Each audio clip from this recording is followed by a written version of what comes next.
Hello Internet, welcome back to another episode of Pokémon Generation 1.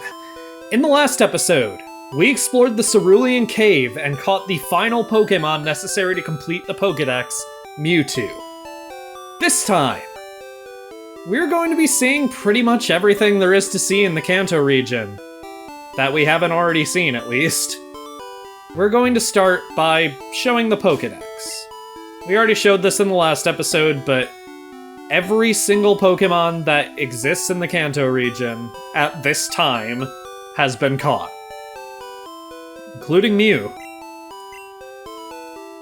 So let's head into the lab and talk to Professor Oak about it. Good to see you! How's your Pokedex coming? Here, let me take a look. Pokedex completion is 151 Pokemon seen, 151 Pokemon owned. Professor Oak's rating: your Pokedex is entirely complete! Congratulations! Isn't this like your life's mission and that's all you have to say? Okay. In Pokemon Yellow, though, which I don't really need to say, I always have to save. If we check a Pokedex entry, we actually have the option to print a Pokedex entry in Pokemon Yellow. Pokemon Yellow added Game Boy printer support for a lot of different things, so let's go ahead and open up the old Game Boy printer emulator. And let's see what a printed Pokedex entry looks like. Any day now. Take your time, Game Boy printer. Bulbasaur, seed. 2'4", 15 pounds. Is that all? Do we need to tear it off? No? It started going again as soon as I tore it off. That's... oh my god. We'll get there. It can go for days without eating a single morsel. In the bulb on its back, it stores energy. We can also turn up the magnification on this if we want to see Bulbasaur in all his nearest neighbor pixel art quality. I mean, this is a good-ass sprite, don't get me wrong, but yeah. The old Game Boy printer emulator is going to be very helpful in this episode. Back in Pokemon Blue version, there's still more involving the Pokedex. We want to go ahead and fly to Celadon City.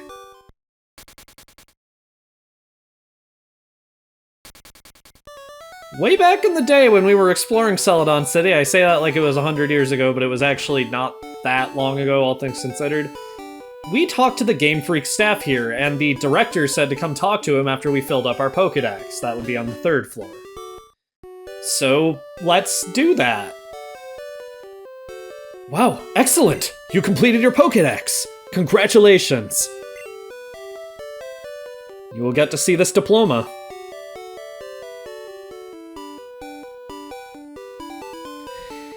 If we complete the Pokedex in Pokemon Yellow... wow, excellent! You completed your Pokedex! Congratulations! Player Red, this diploma certifies that you have completed your Pokedex. There's not even a little guy in the corner. Go show off your diploma to the development crew. Okay, what do you have to say? I'm the graphic artist. Wow, you finished your Pokedex. Want me to print out a diploma for you as proof? Sounds like a plan to me. It's transmitting. This is actually pretty cool. This specific printer thing. The printed diploma will contain a picture of Pikachu with a trophy, and if you've caught Mew, Mew will also be present. If Mew isn't caught, Mew will not be in this image. We'll also print your playtime at the time of, like, getting the diploma printed, obviously. It's not really a big thing, but it's still cool. All done. I'm aware. Me? I'm the programmer. What a surprise! I never expected anyone to fill a Pokedex. I wrote the story. It's great you caught all the Pokemon, thanks. Thank you for no longer being creepy now that I've completed the Pokedex. While we're on this printing spree, let's go onto the PC, Bill's PC, and print box is an option here. This will print a list of the Pokemon that are in the current box. It includes their actual name and their nickname. And it has to transmit multiple times because, like, you can store up to 20 Pokemon in a box. In Japan, you can store up to 30 in a box, but there's only 8 boxes instead of 12. But, yeah, it'll literally print the entire box. I think it's 3 Pokemon at a time. Oh, no? Hold? Is it just going for the rest of the box? It is! Wow! Including empty spaces, I think, because it's still transmitting. Oh no! You can see all the Pokemon I have not caught in yellow version. This is awesome. I love that it prints even blank spaces. That's hilarious. This game rules. That's awesome. I'm copying that and sending it to the basement. It's not really something there's much practical use for, but I think it's funny that it prints all the blank spaces. Heading back to the Pokemon fan club in yellow version and talking to the chairman. Hi there, Red. Have you seen my Pokemon photos? I have them framed up on that wall. Ah, I know. Would you like me to take a photo of your Pokemon? Sure. How about you take a picture of Pikachu? He's very photogenic. And by picture, it means like a relatively detailed summary screen. Here we go. It's printing. Oh Lord, he's coming. Yeah, just prints a summary screen. I mean, it's fine. This is maybe slightly more practical than certain other things you can print in this game. Okay, I'm done. Weird photograph, but that's awesome. You can also look at his Rapidash and his Spearow on the wall. My cute Rapidash. And as far as I know, since we've already shown printing the high score at the Summer Beach House, that is everything you can do with the Game Boy printer in Pokemon Yellow version. And, now that I'm looking at it, that's just straight up the last thing I needed to show in Yellow version. How you feeling, buddy? I'm glad. Red has more important things to be doing anyway. Next up, we're going to be showing something that had a bit of an impact on my childhood in a way I can't fully explain. We're going to start by entering the Safari Zone. For just $500, catch all the Pokemon you want. Let's join. There's not much to do here. I did catch Kangaskhan, like, actually in the Safari Zone, which felt awesome because I was using Cinnabar Coast for Chansey. But that's besides the point. Now that we're in here, we're gonna attempt to leave. And then say no. And then save. And then reset. Now we're gonna try to leave again. Welcome to the Safari Zone! For just 500 Poke, catch all the Pokemon you want in the park. Would you like to join the hunt? Nah. Okay, please come again. And we can just straight up leave. And now we want to walk 500 steps in pretty much any location outside of the Safari Zone. The way I remember to do this is to do it in Pallet Town. After walking 500 steps, ding dong!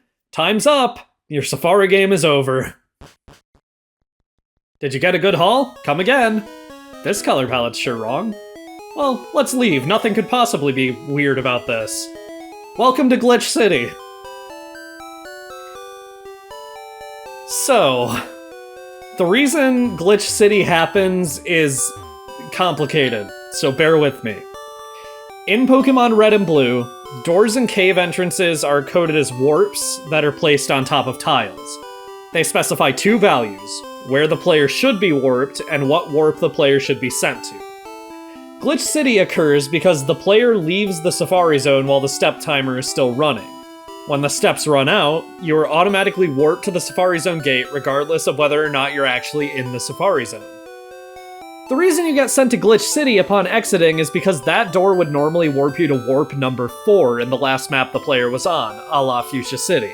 However, a lot of maps in Generation 1 simply don't have 4 warps, resulting in the player being warped into a glitchy mess of corrupted tile data.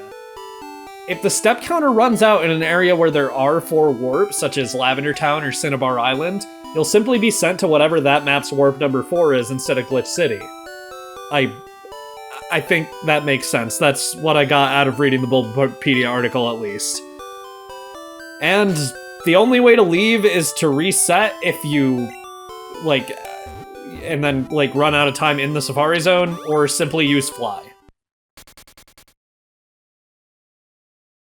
There are obviously different glitch cities depending on where the PA timer runs out, so there are some glitch cities where you can actually walk around for a little bit, and there's probably a whole world record for how many tiles you actually managed to walk in there, but I ended up getting stuck in Pallet Town, so I just wasn't able to walk at all. But yeah, that's the last glitch I really wanted to talk about in any detail. It's just a glitch from my childhood, and I wouldn't forgive myself for not showing it off. It's probably the glitch that made me the most interested in glitches.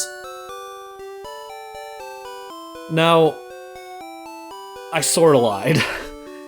There's one more thing I want to show, but the glitches that cause this to occur are really complicated, so I'm just going to be using a cheat code. So I have entered a cheat code that will replace any trainer we happen to fight with a different battle. So if we were to, for example, head over here and fight this guy, not this guy, but the other guy who's next to the underground path, we never fought him, which means we have potentially only one trainer left in the entire world that we can show this with. Hello. You look good at Pokemon, but how's your chem?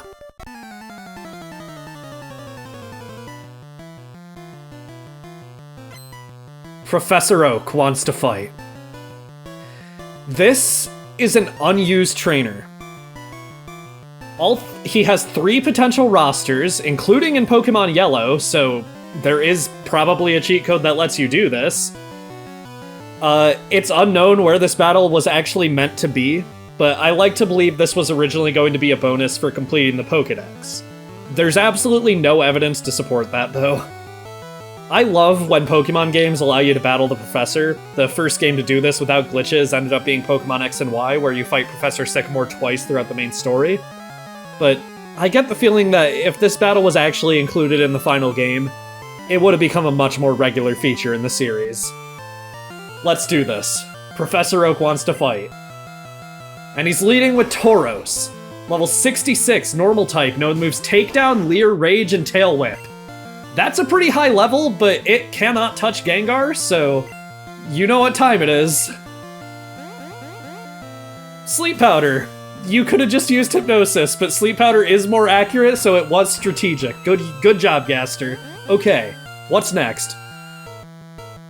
Okay, you're doing your best. Maybe you're just a little off your game. You're intimidated by this thing's high level. That's understandable.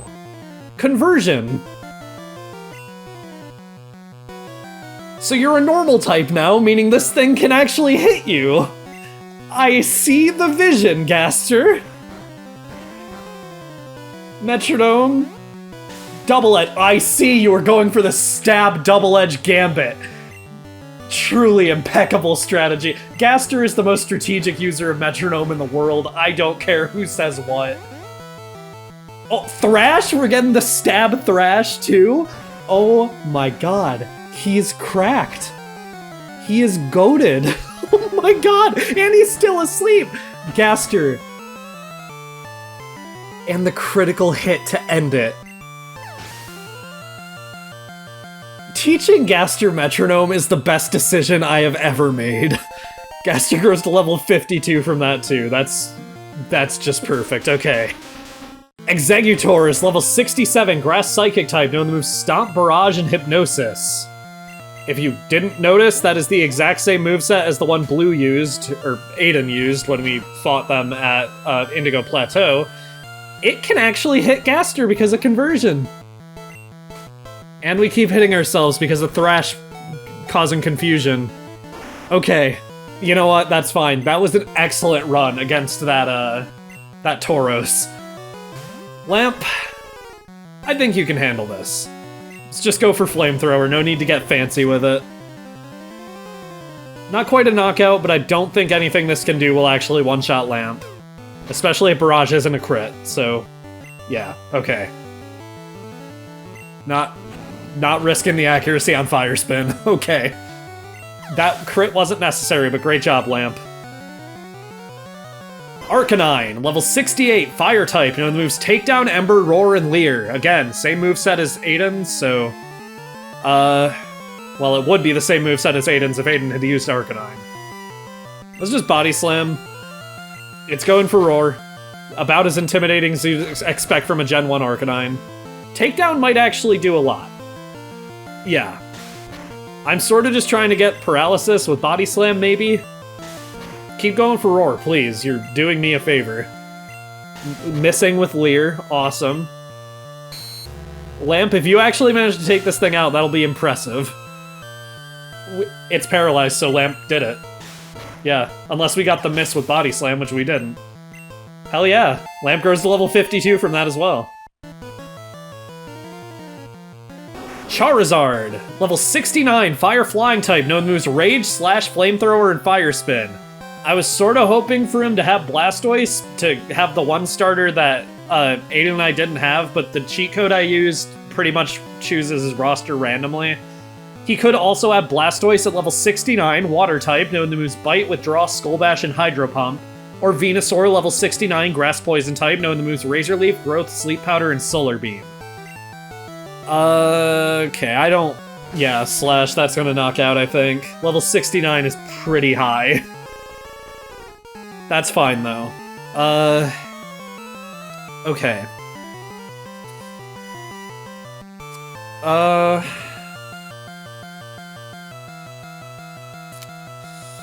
Let's go Annabelle. Let's try to get Rock Slide off. It's 18 levels higher, so Rock Slide might not even knock out if it does manage to connect. And I'm not confident in it connecting with damage like that. It's a crit. Of course it is. Yumi? This Charizard might be the end of this battle. I don't know how I would get out of this, but I will hope and pray. Oh my god. Every single move it's used has been a critical hit. I know Slash is most likely going to be a critical hit 100% of the time, but... ugh.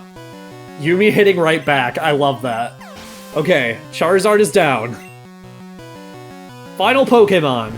Gyarados, level 70, Water Flying type, known to use Hydro Pump, Dragon Rage, Leer, and Hyper Beam.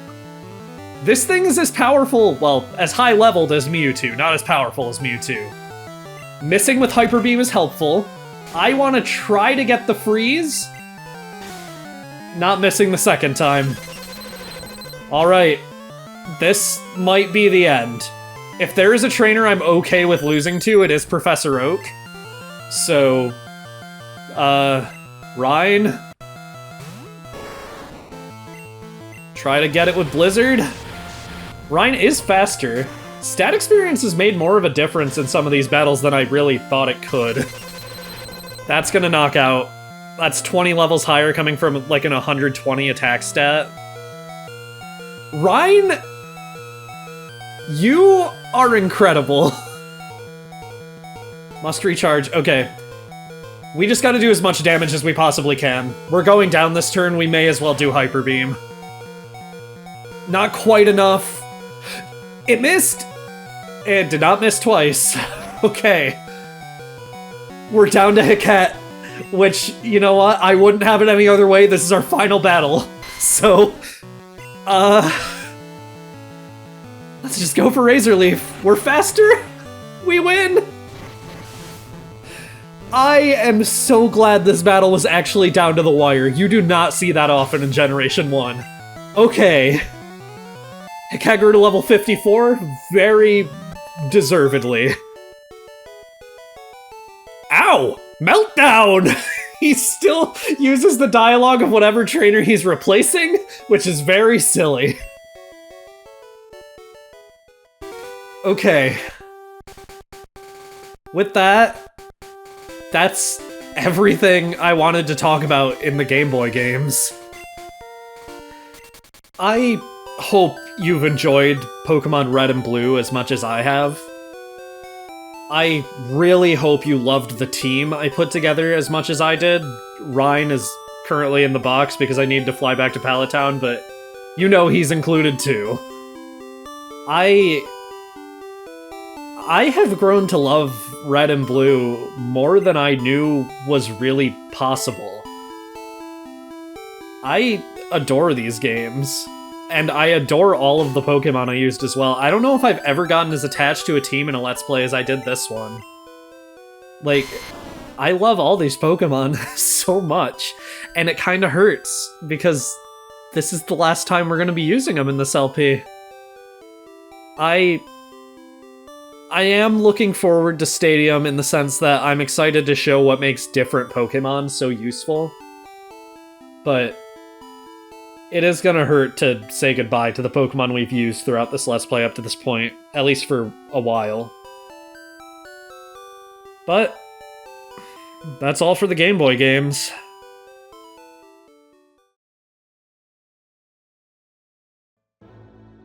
If this is where you decide to stop watching, I hope you've enjoyed the LP.